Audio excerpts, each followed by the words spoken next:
आज एक प्रॉब्लम हम डिस्कशन करने जा रहे हैं जो जी लेवल पे अच्छा प्रॉब्लम है। वर्क एनर्जी और सूडो फोर्स के कॉन्सेप्ट्स को यूज करके ये सवाल डील करने वाले हैं। तो बताते क्वेश्चन का बैकग्राउंड क्या है। तो अपने पास एक सेमी सर्कुलर रिंग दिख रहा होगा, ये एक हॉरिजॉन्टल टेबल पे रखा गया है, ठीक है।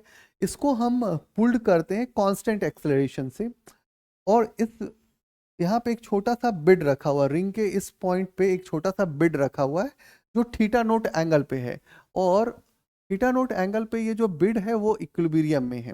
अब हम क्या करते हैं, इस बिड को थोड़ा शिफ्ट करते हैं, मतलब हम थोड़ा शिफ्ट के लिटिल बिट शिफ्ट किया, हम लोगों ने एंगल में चेंज किया, हम लोगों ने थीटा इंक्रीज किया यहाँ पे, ठीक है। तो ये बिड क्या करता है, राइज करके ऊपर चला जाता है और फॉल कर जा रहा है ए वाले पॉइंट पे। दूसरी बात है कि ये जो पूरा का रिंग का जो सरफेस है और बीड जो उस पर मूव किया है वो स्मूथ है, वहां पे कोई भी फ्रिक्शन नहीं हुआ है। तीसरी इंपॉर्टेंट बात है कि इसमें कैलकुलेट क्या करना है, तो calculate the speed of the bead relative to the wire at the instant it strike the table. तो आपको रिलेटिव स्पीड पता करना है, ठीक है, जो वो ग्राउंड को स्ट्राइक कर रहा है तब का, ठीक है। तो आपके पास दो बेसिक अप्रोच होना चाहिए यार।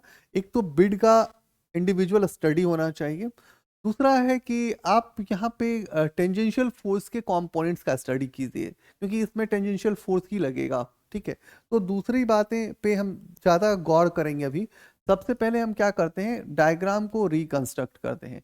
तो मानिए कि ये अपने पास हॉरिजेंटल टेबल है, ध्यान से समझिएगा,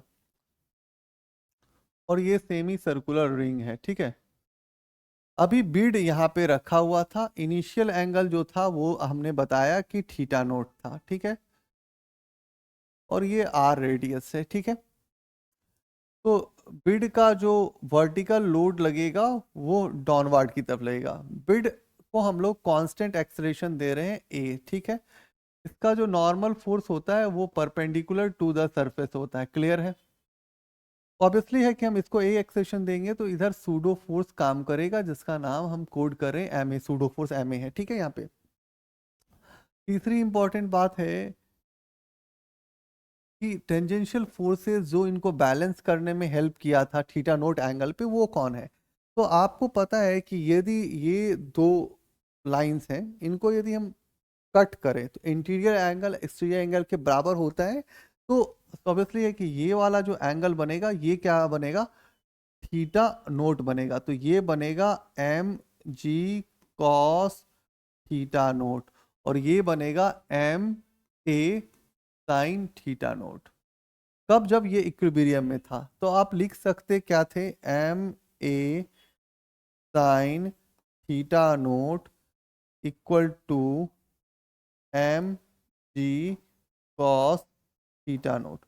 इसमें से एम एम टर्म्स कैंसिल कर लिए तो ए बराबर क्या हो जाएगा, g cos theta naught divide by sine theta naught, ठीक है।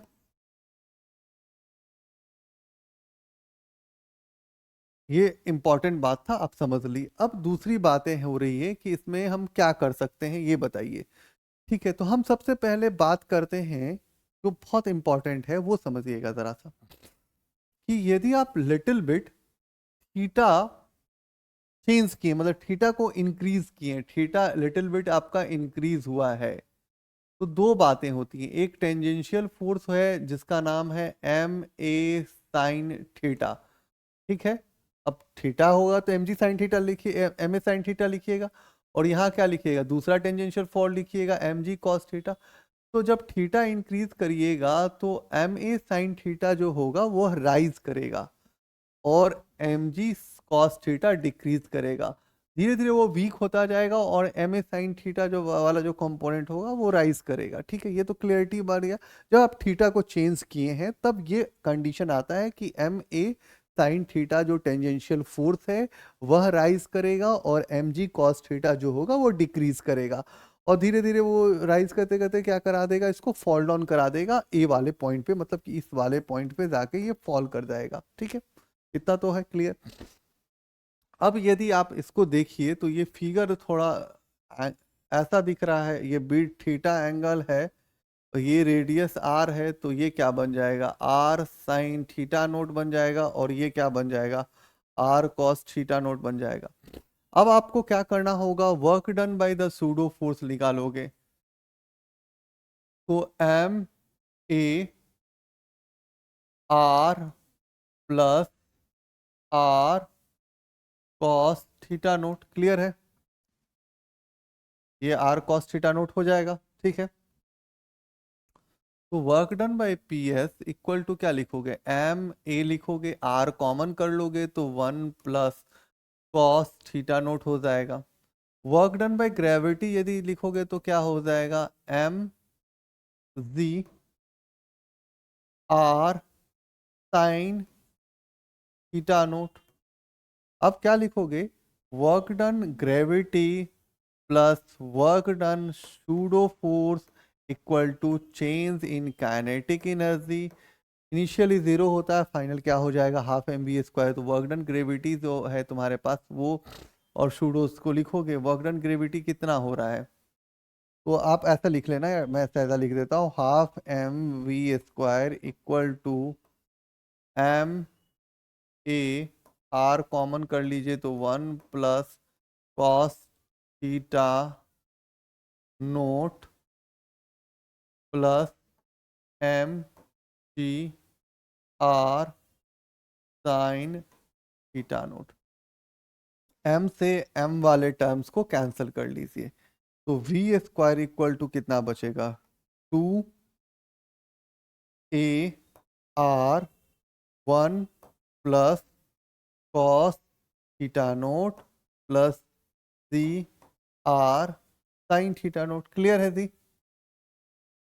अब इस लाइन को थोड़ा सा स्लाइड पे लाना पड़ेगा, तो आप क्या लिखोगे, V square equal to 2 AR 1 plus cos theta naught plus G R sine theta naught. एक बार चेक कर ले भाई, 2 AR 1 plus cos theta naught plus G R sine theta naught, ठीक है, क्लियर है? अब यहाँ पे 2 होगा जी, ठीक है, ठीक है, ध्यान रखिएगा। अब वी स्क्वायर इक्वल टू क्या हो जाएगा, 2 ए बराबर क्या निकाले थे, ए आप निकाले हैं जब इक्विलिब्रियम सिचुएशन में है, g cos theta naught divide by g sine theta naught. तो आप आराम से डालिए यहाँ पे, g cos theta naught divide by sine theta naught into r 1 plus cos theta naught equal to 2 CR sine theta naught, ठीक है, बहुत अच्छा। तो वी स्क्वायर इक्वल टू क्या हो जाएगा, 2 ZR को तो बाहर कर लीजिए, तो बच गया क्या, cos theta note 1 plus cos theta naught divide by क्या बच गया, साइन थीटा नोट। और यहाँ पे क्या बच गया भैया, साइन थीटा नोट, बहुत अच्छा। तो लग रहा है कुछ हो जाएगा रिलेशन जी, 2ZR 2ZR को इससे गुना कर दीजिए, तो cos theta naught plus cos square theta naught plus sine square theta naught divide by sine theta note, ले लिए, एलसीएम एलसीएम लिए। ये दोनों का मतलब क्या हो गया, ये तो 1 हो गया, तो हम वी स्क्वायर इक्वल टू क्या लिखेंगे जी, 2ZR लिखेंगे, 1 plus cos theta naught divide by sine theta naught. तो v बराबर क्या हो जाएगा, root under 2ZR 1 plus cos theta naught divide by sine theta naught. और ये तुम्हारा आंसर हो गया जी, ये तुम्हारा आंसर हो गया, ठीक है। तो देखो यार, अपन यहीं पे ये सब तो कैलकुलेशन हो गया यार, यहाँ पे जो बात था वही था कि यदि हम इसको इंक्रीज करेंगे तो यह डिक्रीज होगा, जिसके कारण वो इक्विलिब्रियम कंडीशन को ब्रेक हुआ, तब वो मूव ऑन किया, ये बहुत इंपॉर्टेंट बात है। दूसरा बात है कि हम जब बात कर रहे हैं तो हम यहाँ से ही इसको मूव करा रहे हैं, तो इनिशियल पॉइंट से ही सारा स्टडी करेंगे, ठीक है ना।